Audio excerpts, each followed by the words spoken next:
আমি জনগণের প্রত্যক্ষ ভোটের মাধ্যমে যদি ত্রয়োদশ জাতীয় সংসদ নির্বাচনে সংসদ সদস্য নির্বাচিত হই,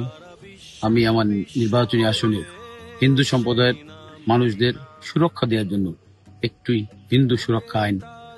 প্রণয়ন করার জন্য মহান জাতীয় সংসদে পেশ করব। সেই আইনটি যদি মহান জাতীয় সংসদে পেশ করার মাধ্যমে যদি পাশ নাও হয়, তাহলে আমি আঞ্চলিকভাবে আমাদের নির্বাচনী আসনের মানুষদের সুরক্ষা দেওয়ার জন্য একটি কার্যকর অলিখিত আইন প্রণয়ন করব, যেটার মাধ্যমে হিন্দু সমাজ বিভিন্ন সাম্প্রদায়িক দাঙ্গার হাত থেকে রক্ষা পাবে। আমি সর্বপ্রথম যে কাজটা করব, হিন্দু সম্প্রদায়ের পারিবারিক বিরোধ নিরসনের জন্য তাদের সম্প্রদায়ের মানুষের থেকে, তাদের গোত্রের মানুষদের থেকেই তাদের নেতা নির্বাচিত করে তাদের মাধ্যমে এই সালিশকে একটি সালিশ কেন্দ্র করব, যার মাধ্যমে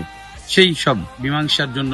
যাতে অন্য কোনো সম্প্রদায়ের মানুষের সম্পৃক্ততা না থাকে, সেই দিকটি আমি বিশেষভাবে গুরুত্ব দেব।